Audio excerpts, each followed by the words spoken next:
Good,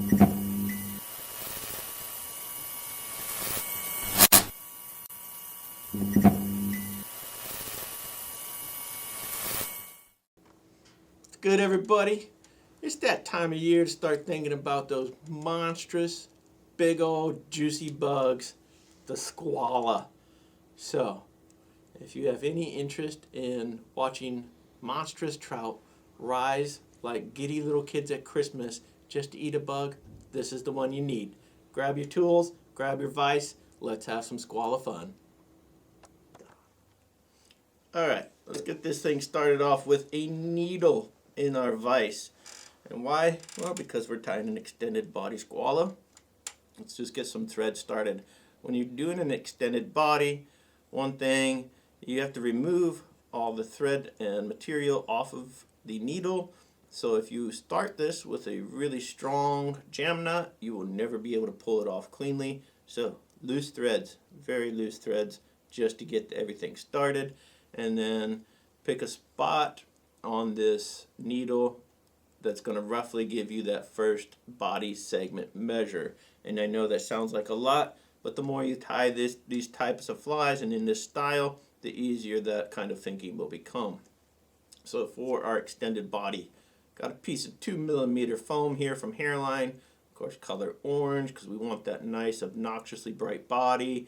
And by tying this in an extended body version, we do get that body to sit in the film and a lot of impression from that big old extension. And of course, that's going to bring all those big fish up to have a snack.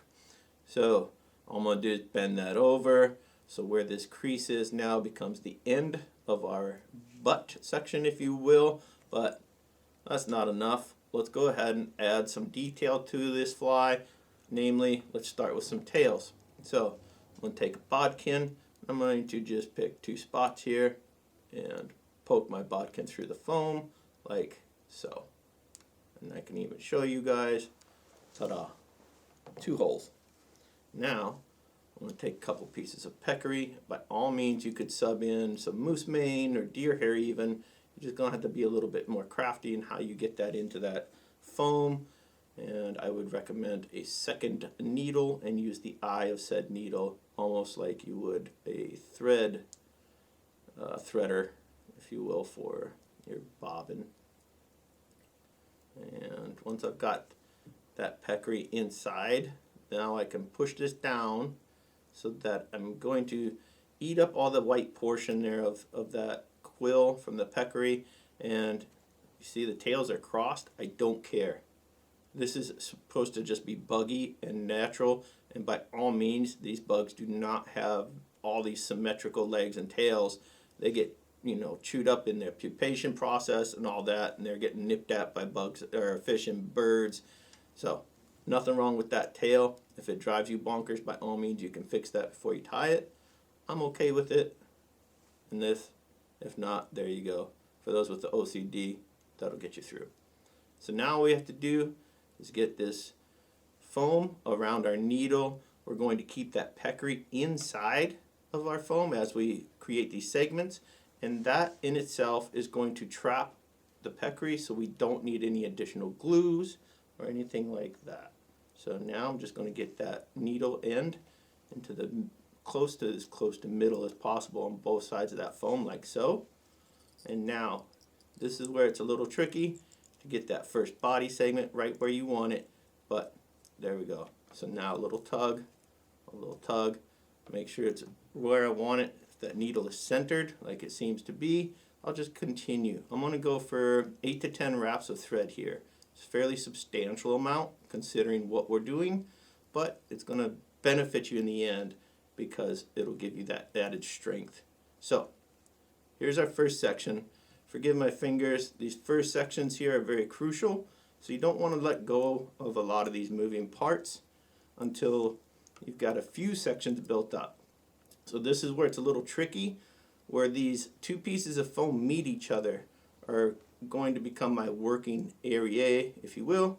So I'll bring that thread up, I'll come in front of the foam where the seam is, and then I'm going to get in front of that a little bit farther, and you see now how that peccary is going to get tied down to the needle.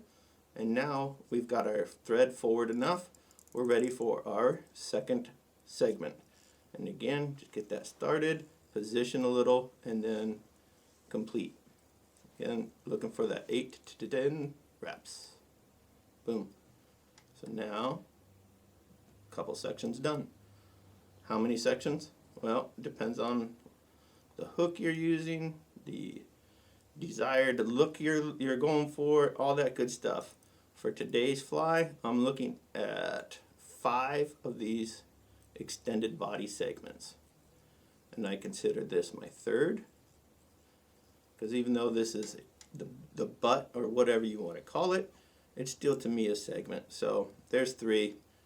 We're knocking this out of the park so far, folks. Nothing to it. Don't be daunted by trying something new on the vise, namely what I'm talking about today, extended foam bodies. Yes, there are some tricks and all that good stuff, but once you've done it a few times, your confidence will grow and you can really expand your options on the vise. Alright, one more time, coming up to that seam, get in front of the foam, a couple good wraps, and our last tentative, anyway, body segment. And since I've already tied a couple of these up, all I have to do is go back to one of my already finished flies, turn it over, check it compared to that, and go, alright, that's about right. That gets me in front of that hook bend, and that's all we really need. So, a couple different ways you can finish this off as you transition to the next working portion, but I'm going to do it with a whip finish, and this is a standard tool, so I'm not using the extended version or anything like that. Just want to kind of take your time, be gentle with it. So there's 1 goofy wrap, we're going 2 goofy wrap, so you see what I'm doing here, I'm just kind of sliding that working thread back to it every time. So there's our whip finish. Not going to crank down too awful much. And now, cut that out. Here's that tag end of thread I was talking about earlier. Leave that alone, we still need it. And now, all it's going to take to remove this is to gently get some twist on there, and then you can just slide the whole thing off. Nothing I have to do, don't have to glue anything, don't have to worry about anything coming undone. And once again, there's that peccary tucked inside, nice and neat. So at this point, we're going to reposition the camera and show you some wing and all that. But first, let me switch this out, get rid of that needle, and put a hook in the vise, and we'll get this attached real quickly, and then we'll move on to those wings. Alright, so if you notice, the camera had to move a little bit so that we can go from that extended foam into just our little working area here of our hook. In today's hook, this is the Ahrex FW500, size 8. So now, how do we get this to translate to this? And what I want you to do is use your imagination and consider that last wrap there, and then where your thread has to be on the hook to start, to create the next segment to follow in line with the spacing we've already used. So, how do we do that? Pick our spot on that foam.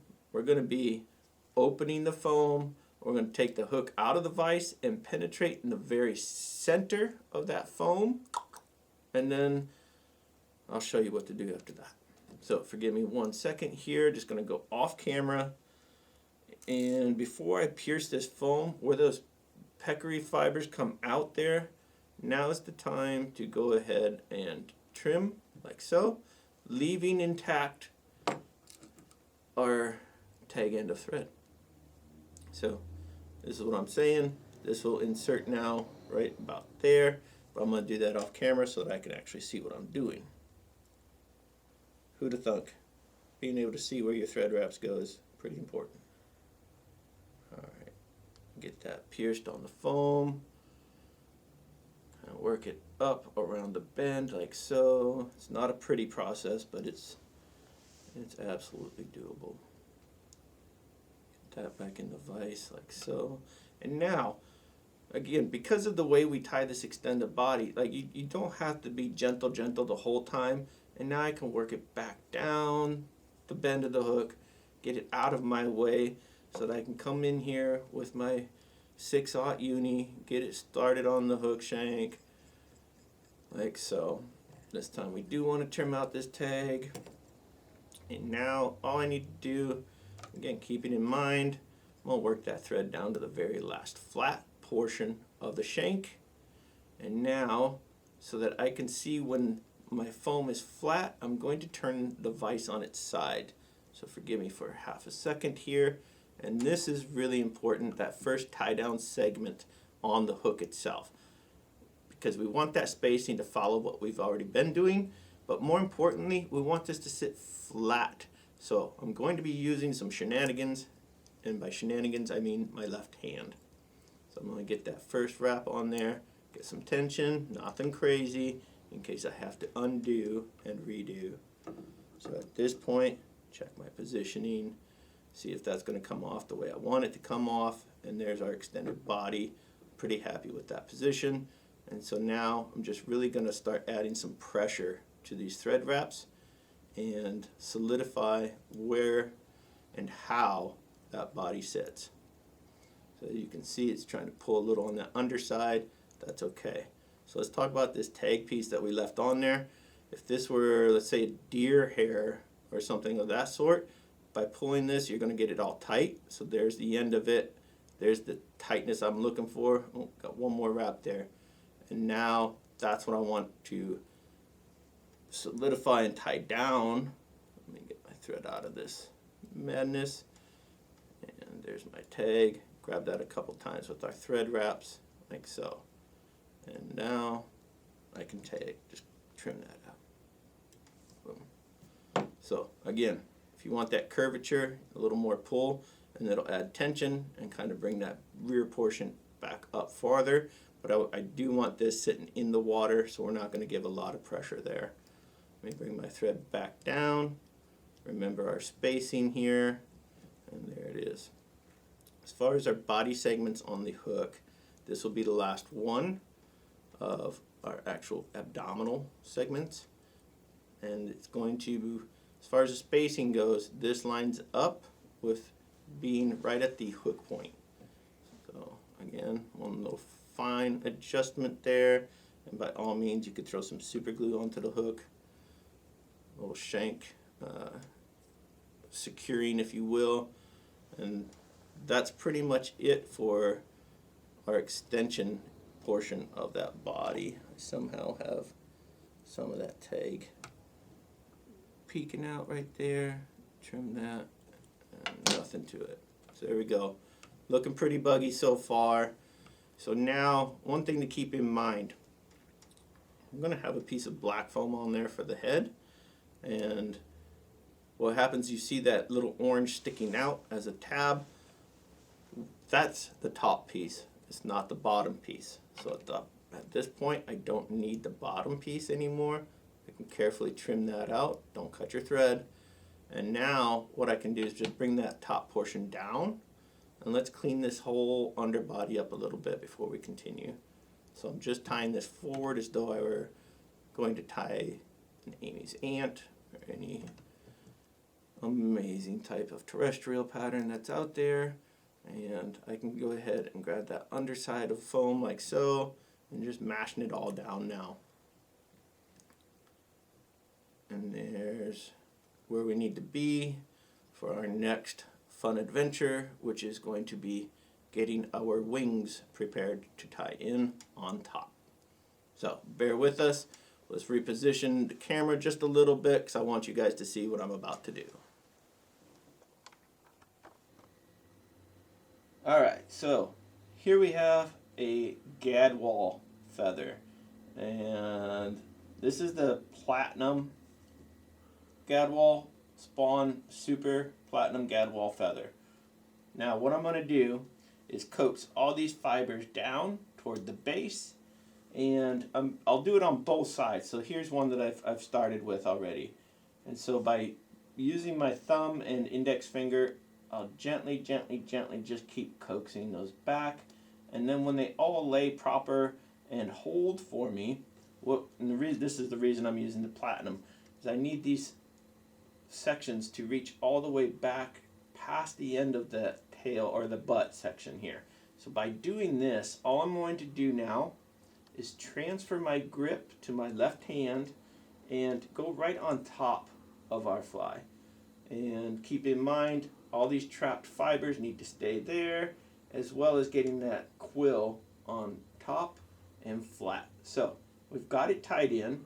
Now I'm going to just slide gently with my offhand and check my position, and you'll see now that I can cut this now for you so you can see, but this is the end of what will become our wing. Here's the end of our butt, and that's definitely past it. So I'm going to trim out the very tip, and what that leaves me now is this wing on top of my foam, and I can still position that a little more, so I'm going to add a second wing. And if we looked at the underside of this, you'll see just how accurate that's going to look for those fish looking upward. So now if you want to see, we can get this second feather. It's already been somewhat messed with. There we go. We're just going to do it again. Again, we don't need the full length right away. We just need a clean space here for a good tie-in. I'll come in, I'll keep this one more on my side since that first one was more on the opposite side. Get a few loose wraps. And so now I'll find my quill. Again, left hand comes into play, pulling just past the end of that butt, and we can come in and very carefully cut out that remainder. Reposition if you need to, see how those wings are going to hold in, and then let's get some more permanent wraps on here so that all that work doesn't come undone. So one thing you want to be mindful of, come in, go ahead and trim out that quill. Try not to move a bunch of this because it will reposition that feather wing that you just made in there. Once the quill is out, now you can get in and really clean up this mess. So now I'll get all these fibers that are hanging off to the side and trying to hang underneath and all that good stuff. That's all there is to that. And at this point, I'll just finish wrapping down all this gunk, and I'll show you guys what this looks like from the bottom. Alright, so now we're back to the normal spot here, and this is again where I trimmed the excess off of our feathers there. So I'm just coming in, cleaning all that goodness up. And I do have to come back a little ways here to get back to where our thorax actually begins. So if it looks like a lot of thorax, that's okay. We need a lot of thorax. This is a really big bug.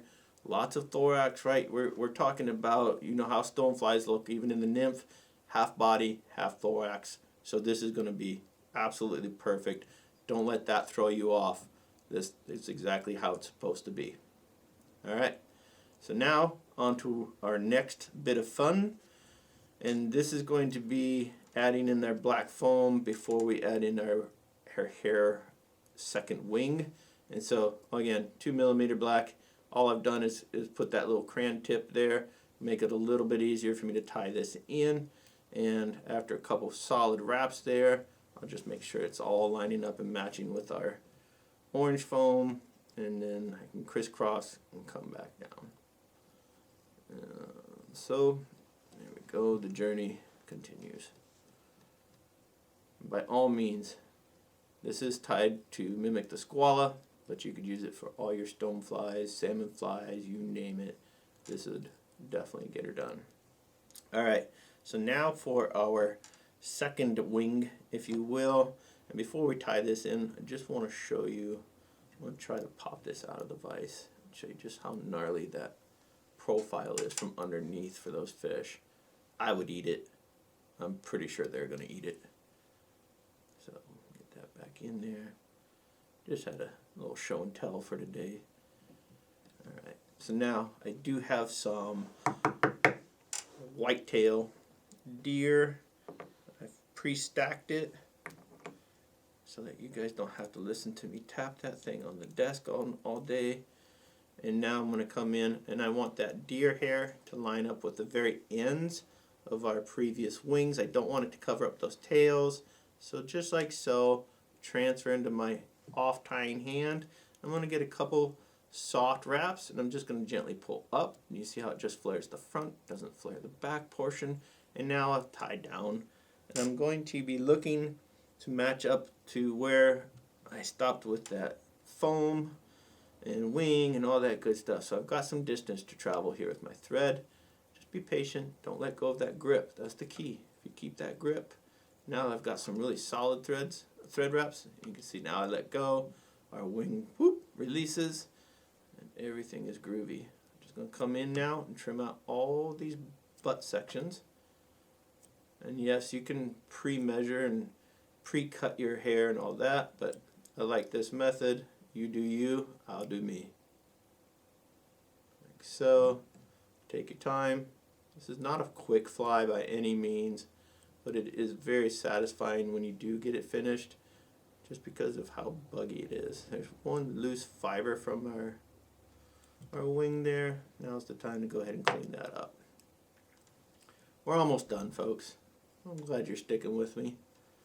You'll be glad you did. Oh, keep all that good hair while we can use it. Alright, so now, as you see, because we tied in that extra piece of foam on top there, we actually have already kind of filled in the front portion, and nothing crazy as far as having to add material. All we're going to do now is fill this in with a little bit of dubbing for, again, that exaggerated, elongated thorax that we're looking for. And so I'm going to add some, of course, Spawn Simi Seal. And this is one of my favorite flavors to play with, this being Acid Rain. This is a trout magnet. I dare say a trout whisperer of a dub. If you don't have some, well, you need some. I don't tell you that for every product, but on this one, you need it. Alright, so now, just going to be patient, work our way forward here. Touching wraps, nothing crazy. And at this point, add some more. We don't need a ton of dubbing here. We're actually going for a pretty small thorax as far as the width and size and everything. Yes, it's a long one, but it's not a super bulky thorax. If you look, they're kind of a creepy looking bug, and that they've got that weird elongated thorax transitioning into this super long body and everything else, but boy, the fish do like them. There we go.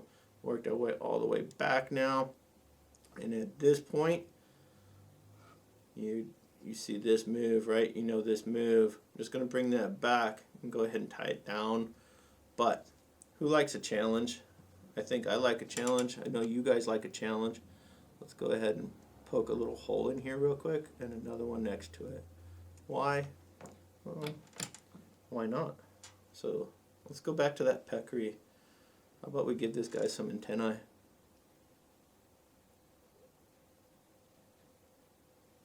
There's one side. Just pull that through. And I'll do my side. In theory. There we go. So now this little bug can feel its way around to where it needs to be. And try to even up those tips as much as possible. Great. And now I'm just going to bring that foam back over itself. Get a wrap. Get a wrap. Add some pressure. I'm pulling down now more on each wrap. And let's see how this is going to look. Alright, I can get by at this point with coming in, trim out that lip, if you will, which is going to give a lot of action on the top. And then carefully trim out each piece of that peccary that we just tied in for the antennae.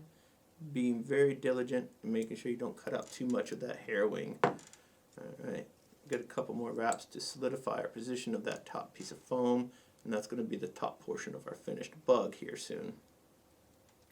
Got a lot going on this fly, so please forgive me. One last element though. The legs on these bugs, pretty substantial, pretty noticeable. You see a lot of these patterns that have shortened legs because it's only thick for that first section, and then they taper down. by all means that's fine. I'm just going to go ahead and double this over the thread, and again I'm going to treat it much like any other hopper or Amy's ant, and just kind of bring that right in.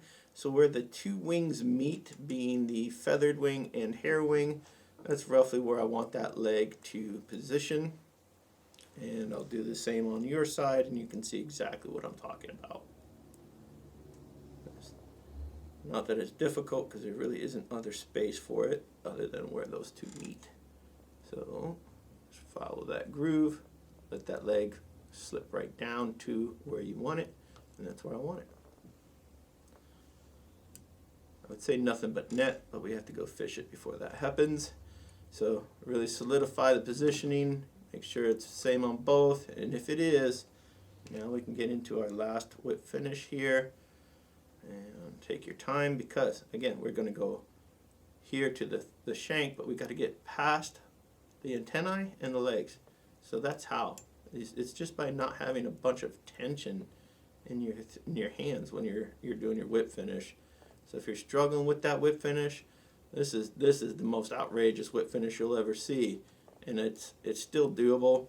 So when you're doing your standard bugs, there should be no issue. If there is, get rid of some of that tension in your hands. That'll help you. So I'm just going to do one whip finish on here, get that cut out, and I will come back in and get some head cement in there. But for now, let's finish this bug. I'm going to trim up just a little corner shot on both sides of that head there, and then to finish off this thoracic, I'm just going to lift that back portion of the foam and make one angle cut, and then I'll come to your side and go back at the same angle, just opposite, and there we will have the top portion now of our Skwala. And just to show you how buggy this thing is and exactly what the fish will see, pop it out, and there is the underside of our Skwala. So I hope you guys enjoyed. I hope you learned a couple new techniques that maybe you've been tentative about trying, and that this kind of dispels any of the myths or difficulty that you think is involved. If you liked it, by all means please hit like, hit subscribe, and we will see you guys on the water.